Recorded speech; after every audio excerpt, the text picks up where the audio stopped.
Les paramètres sont séparés par une virgule. Ça, c'est comme le cas des autres langages. Alors, qu'est-ce qu'on appelle une zone de données? Je crois que vous en parlez en système. Hein. La zone de données, vous en parlez en système. Alors, une zone de données, c'est un bout de mémoire, donc, dans lequel on stocke les valeurs, on stocke les objets. Alors, en Fortran, on connaît dès la compilation les adresses relatives, c'est-à-dire des adresses par rapport à un début de zone en mémoire, donc les adresses des variables manipulées par le programme. Et donc, puisqu'on connaît l'adresse de début, on connaît la taille des variables, donc on aura la taille globale de la zone de données. Alors, il existe une zone de données pour le programme principal et une zone de données pour chaque procédure. Donc, si vous avez la procédure principale, elle est là. Vous avez par exemple donc le programme principal, il est là. Les procédures sont là, procédure 1, procédure 2. Vous avez une zone de données allouée pour le programme principal et une zone de données allouée pour le programme 1 et le programme 2, c'est-à-dire procédure 1, procédure 2. Et puis, vous avez aussi une zone de données pour le bloc common. Un common, il a aussi sa propre zone de données. Donc, la zone de données qui est propre au programme principal, donc elle contient les objets du programme principal, la zone de données attribuée aux procédures, et puis la zone de données qui contient les variables, les objets qui sont communs au programme principal et à la procédure. Voilà. La table des symboles, donc on revient à cette fameuse table des symboles. En fait, ce que vous rajoutez en sémantique, parce que ça, c'est de la sémantique, hein, ce que vous rajoutez dans la sémantique, dans la table des symboles, mis à part que vous avez une table des symboles, vous avez inséré les objets, vous insérez le type des objets, vous insérez, par exemple, un tableau, vous dites que c'est un tableau, il s'appelle T. Il faut dire que c'est vraiment un tableau. Donc, dans une colonne, vous mettez que c'est un tableau. Dans une autre colonne, vous mettez le nombre de dimensions. Vous mettez le type des éléments et vous mettez les bornes inférieures et supérieures de chaque dimension. Et en compilation, donc c'est un langage, dans le cas d'un langage statique, c'est en compilation que vous connaissez exactement la mémoire, le nombre de cellules mémoire occupées par ce tableau. Donc, qu'est-ce que vous faites? Vous calculez la taille, ça c'est le compilateur qui le fait, hein. Il calcule la taille occupée par le tableau et il rajoute cette information dans la table des symboles. Et puis, bien sûr, on a l'adresse à laquelle on commence à allouer l'espace mémoire pour ce tableau. Donc, c'est pour ça que vous dites qu'on obtient une TS qui est totalement bien renseignée. Et puis, en plus de la taille, vous avez pour chaque objet l'adresse de la zone de données à laquelle il appartient. Est-ce que c'est une variable? Est-ce que c'est une variable du programme principal ou alors c'est une variable de la procédure? Donc, on a les adresses d'appartenance à la zone de données correspondante. Qu'est-ce que je voulais dire? Oui, par exemple, vous prenez ici, alors ça c'est le programme principal, c'est le mot-clé programme avec tous les paramètres. Vous avez le corps de la procédure, le corps du programme, etc. Et puis, quelque part, vous avez le mot-clé procédure. Procédure, là, je parle en général, je ne parle pas forcément du Fortran. Hein. Procédure 1, corps de la procédure, etc., etc., procédure de, etc., etc. Bien. Alors, là, vous avez alloué de l'espace. Là, le programme, vous lui allouez de l'espace dans la zone de données 1. Par exemple, l'adresse, c'est adresse quelque chose. D'accord? Il y a une adresse. OK? Donc, adresse 1.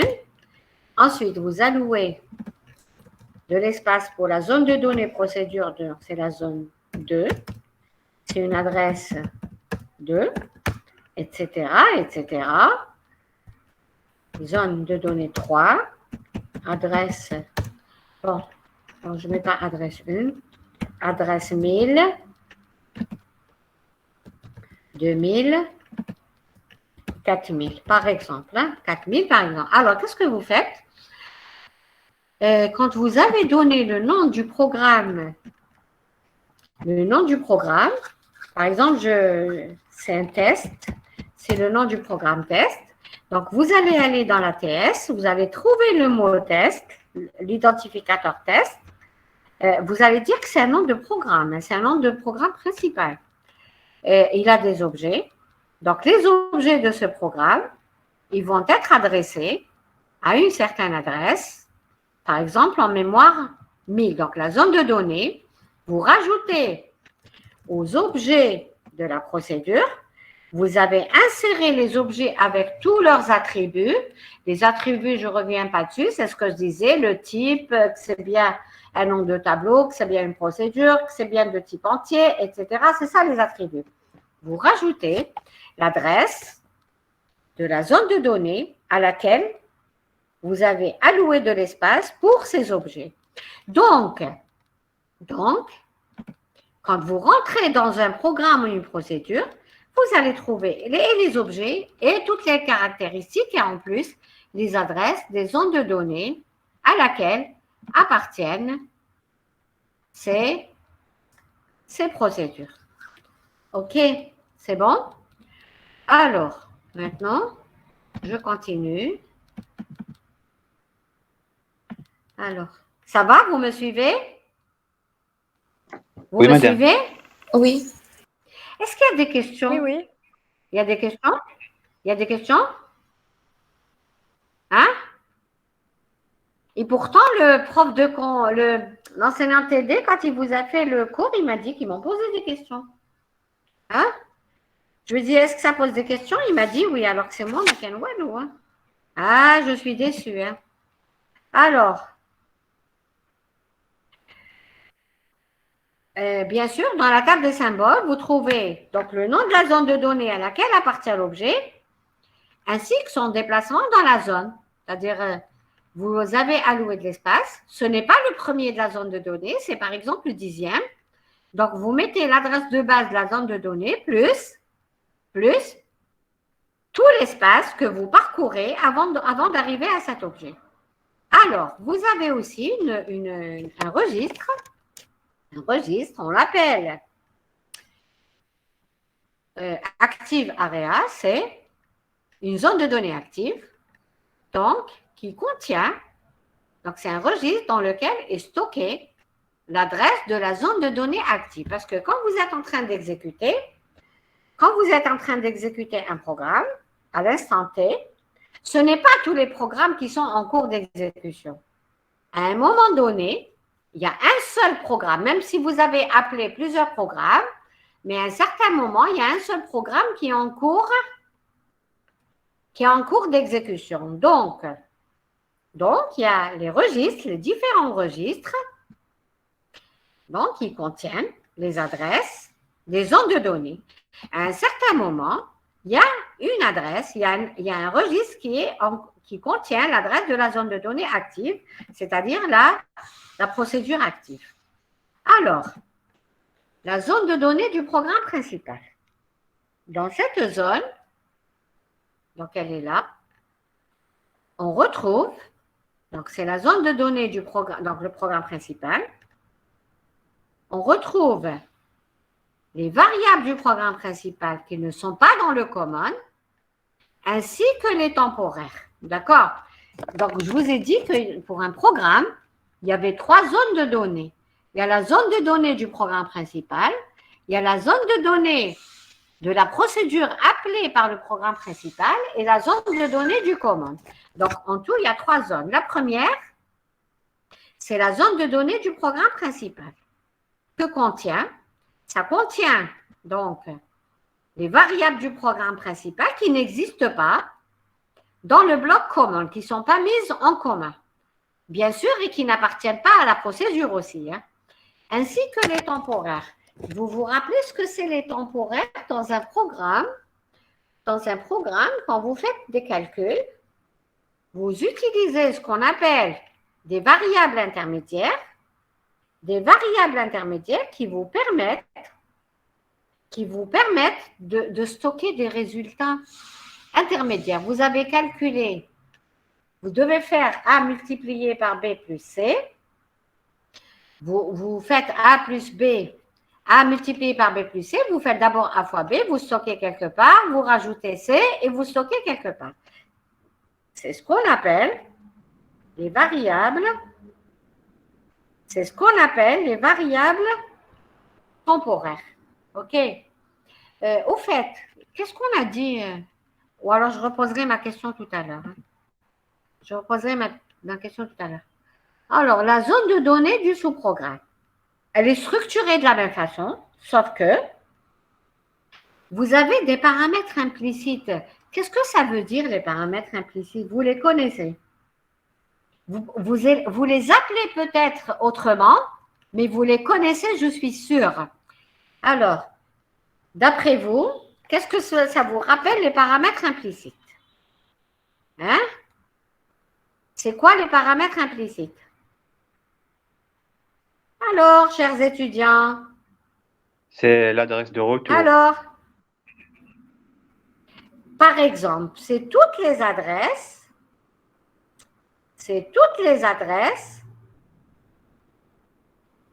dont vous avez besoin pour sauvegarder le contexte. Ça vous dit quelque chose, les paramètres de sauvegarde de contexte? Est-ce que ça vous dit quelque chose? Les paramètres de sauvegarde de contexte? Oui. Oui ou non? C'est ce qu'on a fait en système, madame. Alors, Oui, madame. très bien, c'est du système, oui. Je vous ai dit compile. Compile est un ensemble de modules. Alors, c'est prérequis, c'est logique et algorithmique. Et THL, théorie des langages. Sans compile, il n'y a pas d'informatique. Sans compile, on n'a pas besoin de système parce que système, le module système, il est là pour répondre, pour exécuter les programmes. Vous êtes d'accord avec moi? Hein? Vous êtes d'accord avec moi, non? Oui. Oui, madame. À quoi sert système? Le système d'exploitation, c'est parce qu'il y a des programmes en mémoire. D'accord? Si on n'a pas de programme, on n'a pas besoin de système. Ni de réseau d'ailleurs. Ni de réseau. Donc, les 3 modules de base d'informatique sont ceux-là. Sont ceux-là avec l'algorithmique. Hein? L'algorithmique. Et puis, bien sûr, après, base de données, système d'information. Alors, maintenant, donc, vous avez 3 zones de données. La première, programme principal. La deuxième, elle contient les paramètres implicites. Ce sont les paramètres de sauvegarde de contexte que vous connaissez. Par exemple, les adresses de retour d'un programme appelant, l'adresse de la zone de données du programme principal, c'est-à-dire l'adresse de la zone de données du programme qui a appelé la procédure en cours. Et puis, il y a certains registres dont on a besoin. Vous allez voir les détails après. Alors, les paramètres effectifs. Qu'est-ce que ça veut dire, les paramètres effectifs? Qu'entendons-nous par paramètres effectifs? C'est quoi? Hein? Qu'est-ce que c'est, les paramètres effectifs? Paramètres d'entrée, par exemple. C'est, vas-y, oui. Oui. Les paramètres d'entrée. Oui, vas-y. C'est. Pourquoi je ne vous entends pas très bien? Hein? J'ai dit les paramètres d'entrée. Les paramètres d'entrée. Oui. Les paramètres d'appel. Madame, Oui. Il y a trop d'écho comme ça. Pardon? 15 échos. D'accord, je vais diminuer. Et maintenant, est-ce que ça va? Diminue encore. Je diminue encore. Et comme ça. Oui, ça va. C'est mieux comme ça. Très bien. Donc, les paramètres effectifs, quand vous écrivez une procédure, il y a des paramètres, on les appelle les paramètres formels. C'est les paramètres avec lesquels on écrit le corps de la procédure. Mais les paramètres effectifs sont les paramètres avec lesquels on appelle la procédure. C'est-à-dire, c'est les vrais paramètres. Alors, qu'est-ce qu'on fait? Cette partie est très intéressante. Vous écrivez, alors je vais aller sur le tableau blanc. Alors, vous écrivez, est-ce que vous voyez quand j'écris sur le petit tableau blanc? Hein? Oui. Est-ce que ça va? D'accord. Est-ce que ça vous voit la manière de donner le cours, de dispenser le cours? Est-ce que ça va? Hein? Ça va, oui. Oui, D'accord. madame, ça va. Procédure, test. Très bien. Alors, c'est IDF 1, virgule IDF 2, virgule IDF 3, etc. Voilà. Vous avez une procédure. Ça, c'est la déclaration. Vous la déclarez comme ça. Et au moment de l'appel, vous appelez la procédure test. Je parle dans les langages en général. Je ne parle pas forcément du Fortran. Parce que le Fortran, vous mettez ici call. Call. Moi, je parle en général. Parce que ça se fait dans tous les langages. Alors, ici, vous mettez A, B, C, etc. Donc, vous avez écrit le corps de la procédure comme ça. Mais quand vous faites l'appel, vous donnez les bons paramètres. D'accord? Or, ce petit mot-clé de procédure, ce petit appel de procédure est très, très compliqué sur le plan de compilation.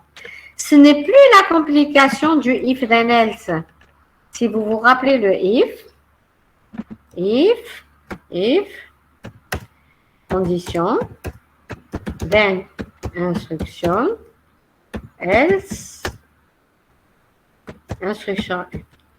On avait fait la traduction, donc le compilateur, qu'est-ce qu'il fait? Il teste la condition, il dit que il prépare une exécution, donc il ne connaît pas le résultat de la condition, mais il prépare tous les chemins, tous les arbres syntaxiques. Donc, si la condition est vraie et fausse, je vais aller au else, sinon je fais le then. Donc, ça se limite à ça. La petite instruction if, elle est traduite en le code que vous connaissez déjà. La petite procédure ici, elle est très compliquée. Alors, quand je vais dans la table des symboles, ATS, j'insère dans l'ATS le mot-clé, l'identificateur test. Je dirais, c'est un tableau, hein, je n'ai pas le temps de faire le tableau. Donc, je dirais que c'est un objet. Je dirais que finalement, c'est une procédure. C'est plus qu'un objet simple, c'est une procédure. Je dirais qu'elle a tant de paramètres. Elle a 4 paramètres, par exemple. Les paramètres sont de type entier. D'accord? Donc, voilà tout ce que vous allez faire. Et ce n'est pas fini. Ce n'est pas fini. Vous allez dire que est-ce qu'il y a une correspondance? Bon, ils sont entiers, il y en a combien? Est-ce qu'il y a une correspondance entre paramètres formels? Ceux-là, c'est les formels. Les paramètres d'écriture sont les paramètres formels. Les paramètres avec lesquels on appelle sont des paramètres effectifs. Il y aura une correspondance en compilation. En compilation, il y aura une correspondance entre paramètres formels et paramètres effectifs. Alors, si ce n'est pas le même nombre, génération d'erreurs sémantiques. Si ce n'est pas le même type, erreur sémantique. S'il y a des erreurs de système, ça va apparaître, mais ça dépend si on manipule un langage à allocation statique ou un langage à allocation dynamique. Si c'est un langage à allocation statique, tout ceci se fait en compilation. D'accord? Ça se fait en compilation. C'est en compilation que je génère les tests et je vérifie effectivement si c'est le même nombre de paramètres, etc., c'est le même type, etc. Par contre, si c'est un langage à allocation dynamique, je prépare du code comme on faisait pour le if. Donc, c'est une préparation de code. C'est-à-dire, ce sont des routines sémantiques.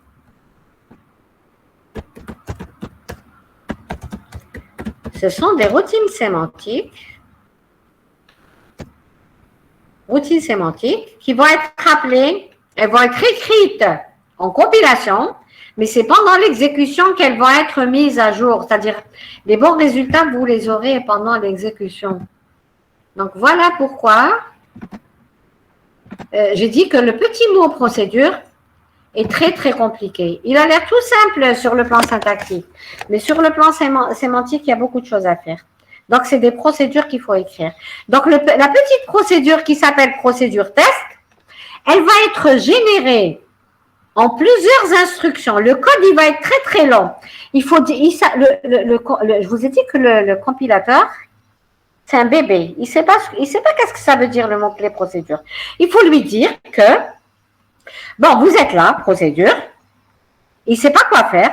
Il faut lui dire, voilà, c'est une procédure qui voudra dire que c'est un appel d'un certain code qui ne se trouve pas dans la zone de données du programme principal, mais qui se trouve dans une zone de données de la procédure appelée. Donc, il faut donner l'adresse de cette zone de données. Il faut dire que ça a des paramètres.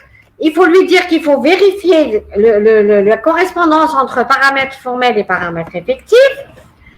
Et puis, il faut lui dire aussi que sauvegarder l'adresse de retour, parce qu'il ne sait pas quand il va faire un branchement, un branch vers la procédure appelée, il ne saura pas où est-ce qu'il faut revenir. Je vous ai dit, c'est comme un bébé. Hein. Il faut lui dire exactement qu'il faut revenir vers la procédure qu'il a appelée, donc l'adresse de retour. Et puis, bien sûr, l'adresse de la zone de données du programme principal. Voilà. Alors, donc là, je donne l'explication. Les paramètres effectifs sont des paramètres de passage. Ce sont les vrais paramètres d'appel, d'accord? Alors, vous avez vu en algorithmique, dans le module algorithmique, que ce sont des paramètres que l'on peut appeler par valeur, par référence, par adresse, etc. Vous connaissez? Vous connaissez, c'est algorithmique. Hein? Est-ce que vous vous rappelez de tout ça? Est-ce que vous vous rappelez de tout ça? Hein? Chers étudiants. Alors? Oui, madame. Il y a une seule étudiante qui répond avec le délégué. Et les autres, ils sont où? Oui. D'accord. Parfois, je ne comprends pas la question, madame. Ah, d'accord. Mais allez, quand vous ne comprenez pas, vous me faites répéter. Vous me faites répéter, il n'y a pas de question bête. Hein. Il n'y a pas du tout de question bête. OK, donc quand vous ne comprenez pas, vous me dites.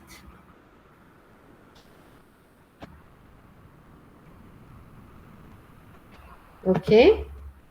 Alors. Show everyone. Alors, il n'y a pas beaucoup d'étudiants. D'accord. Il n'y a pas beaucoup d'étudiants en compile. 31 étudiants, je suis déçue. Alors, délégué, vous transmettrez, s'il vous plaît. Hein. Je vais être très sévère avec vous. Hein. Il n'y a même pas une section. Alors, que contient aussi, bien sûr, cette zone? C'est les paramètres locaux, les variables locales, les tableaux, les temporaires qui appartiennent à la procédure. Voilà. Alors, un appel de procédure ou sous-programme, il consiste donc à exécuter la procédure en utilisant bien sûr les paramètres effectifs, c'est-à-dire il y a une association de valeurs ou d'adresse, selon un appel par procédure, un appel par référence ou par valeur, etc. Donc, il y a une association, une correspondance, et c'est comme ça que se font les appels. À la fin de l'exécution de la procédure, il est nécessaire de retourner au programme appelant, donc qui suit l'appel. Vous avez quelque part dans le programme un call, donc vous avez appelé et vous retournez juste après le call. Le calcul des paramètres effectifs et le stockage de leur adresse dans une zone conventionnelle, donc globale, utilisée par tous les sous-programmes pour réaliser le passage de paramètres. Donc, il y a une zone de données globale par convention dans laquelle on stocke les valeurs et on fait le passage de paramètres à travers cette zone de données. Alors, qu'est-ce que vous faites? Le compilateur ne sait pas ce que ça veut dire un call. Il génère un branchement vers le début de la zone de données de la procédure appelée. Ceci est contenu dans un registre, c'est-à-dire après, quand vous faites la syntaxique, en sémantique, quand vous faites de la génération de code, ce sera de la génération de code avec des registres accompagnateurs et les registres vont contenir toutes les adresses par lesquelles vous êtes en train de passer. Donc, ça sera une succession d'instructions, donc d'adresses et donc de registres avec des contenus adresses. Alors, qu'est-ce qu'elle fait quand vous rencontrez? Donc, ça, c'est l'appel. Ça, c'est, j'en ai parlé. Ça, c'est l'écriture, donc c'est la déclaration. Donc, on recopie les paramètres implicites dans la zone de données. Donc, toute l'adresse de zone de données du programme appelant, l'adresse de retour, la zone de données conventionnelle, etc. Et puis, quand vous faites l'appel, il y a une recopie de ces paramètres. Et il y a un return quand vous faites l'appel. Alors, donc, qu'est-ce qu'on retient de l'allocation statique? Alors, l'allocation statique, elle permet, tout est figé en compilation. Vous avez la taille des zones de données qui sont connues dès la compilation et du coup, pendant l'exécution, vous exécutez directement. D'accord? Alors que, vous allez voir, c'est totalement différent. C'est totalement différent dans le cadre de l'allocation statique. Donc, allocation statique veut dire connaître tous les objets pendant la compilation, connaître leurs adresses, connaître donc les débuts, enfin, connaître les adresses par rapport à une zone de données, par rapport à un début de zone de données. Hein. Donc, on connaît les adresses relatives. Hein. Relatives. Donc, du coup, on connaît la taille des programmes. L'allocation dynamique, dans cette organisation, les objets sont créés et supprimés en fonction des besoins du programme. J'ai besoin d'un programme, d'un objet, je le crée, je n'ai plus besoin, je le supprime. Ça vous fait rappeler quoi? Ça vous fait rappeler quelle instruction? Ça vous fait rappeler quoi? Madame, ça, vous avez dit quoi, s'il vous plaît? La dernière phrase. Oui, en allocation dynamique, vous ne connaissez pas les objets en compilation. Vous préparez du code pour connaître ces objets, leur taille, leurs adresses de zone de données pendant l'exécution. Ça vous fait rappeler quoi? Vous avez besoin d'un objet, vous le créez,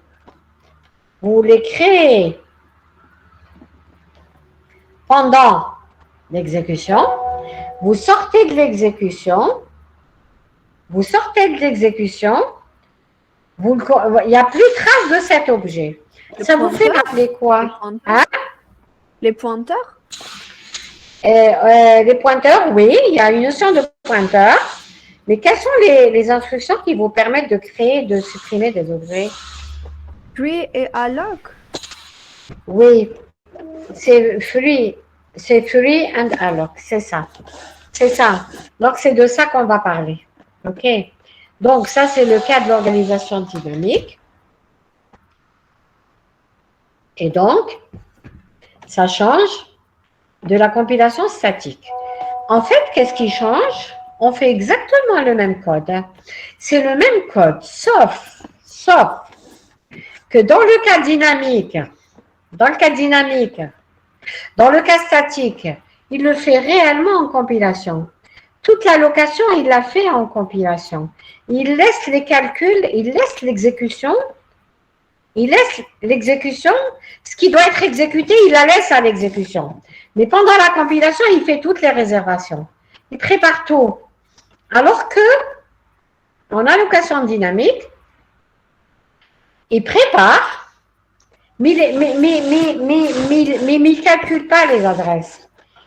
On écrit du code pour dire calculer pendant l'exécution. Donc, c'est ça la différence. Je ne connais pas les tailles, mais je les connaîtrai pendant l'exécution.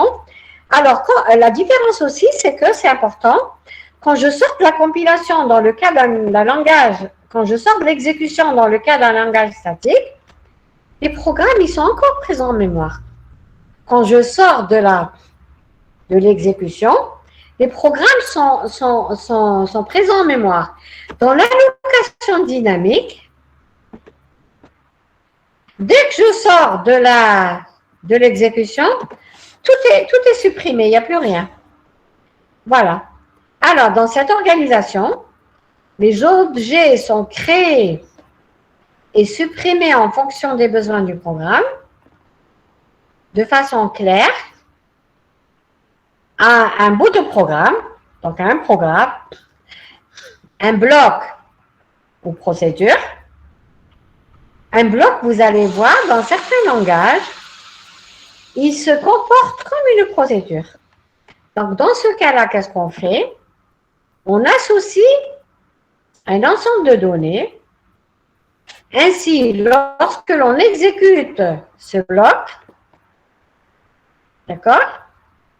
Bien sûr, ces données nécessaires à l'exécution, elles sont présentes pendant l'exécution, pas pendant la compilation.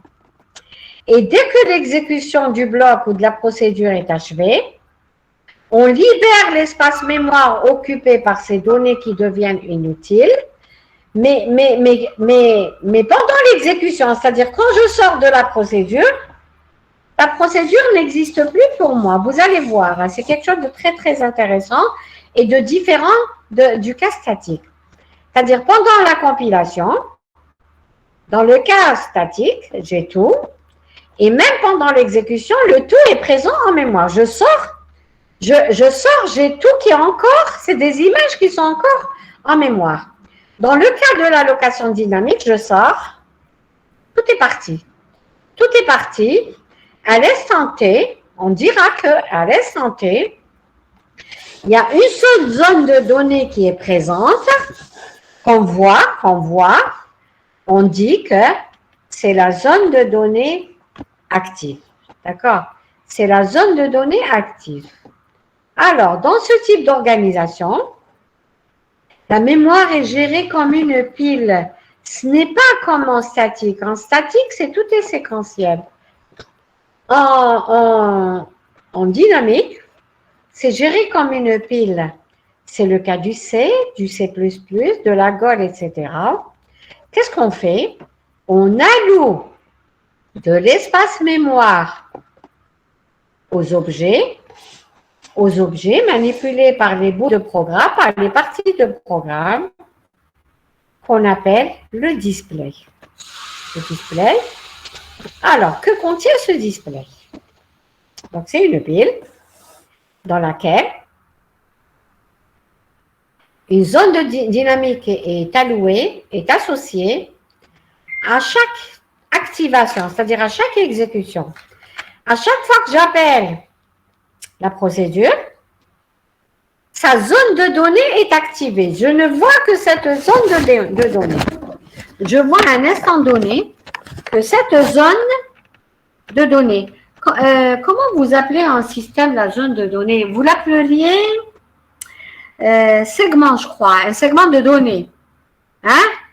C'est segment de données, c'est ça.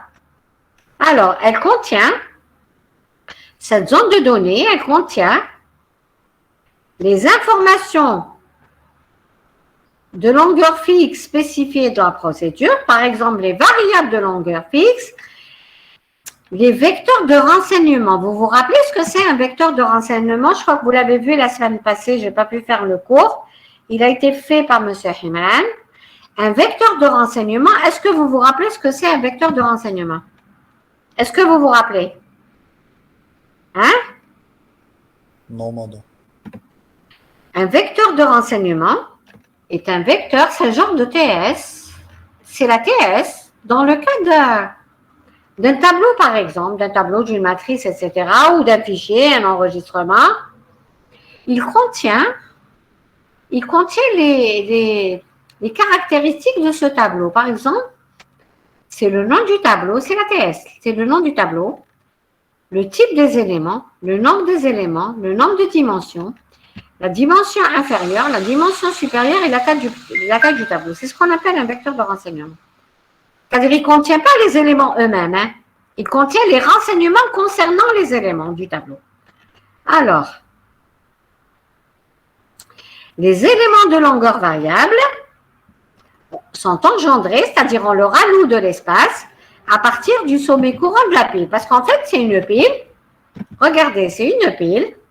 Elle est là, le display est une pile dans laquelle on stocke.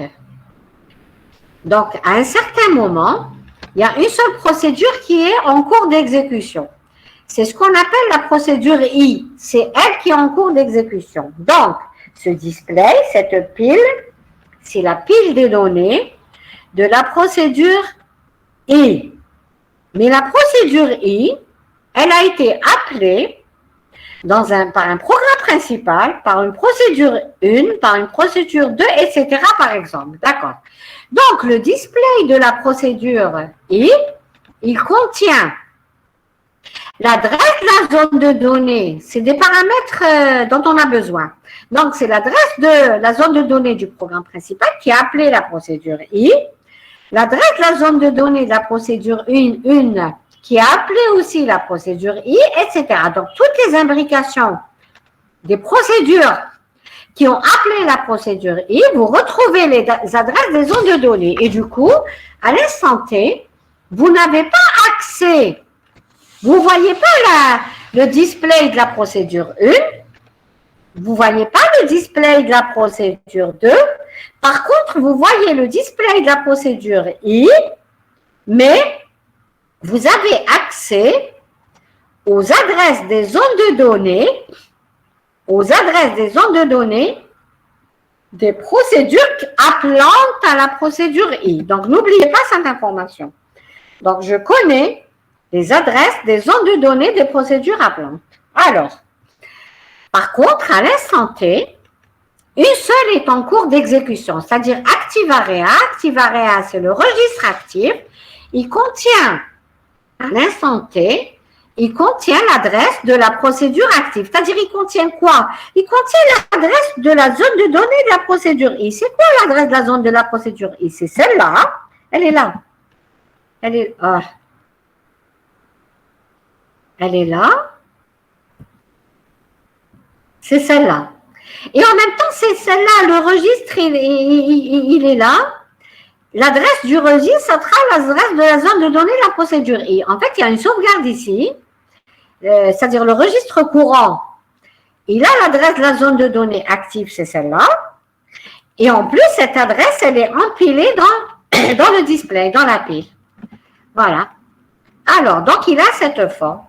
Donc, une référence à une variable de longueur fixe associée à un niveau J, c'est-à-dire, regardez, la procédure, elle est de niveau I.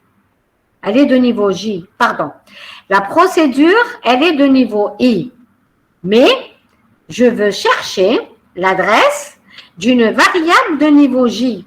Il faut chercher d'abord cette variable, à qui elle appartient, d'accord? À quelle procédure elle appartient. Donc, vous localisez son niveau.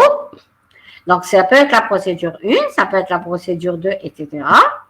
Et puis, vous rajoutez, quand vous accédez à cette variable, à la zone de données de cette variable, vous rajoutez le déplacement dans son niveau, dans sa procédure.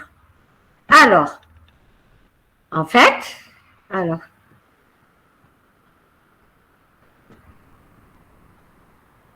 bon, je crois que je m'arrête là.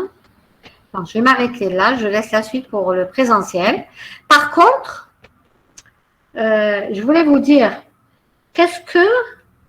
Vous avez cours maintenant ou pas? Oui, madame. À 11h15. Ah, ok, sinon je vous aurais gardé encore un petit peu. Alors, qu'est-ce que vous m'avez dit pour l'anglais l'autre jour?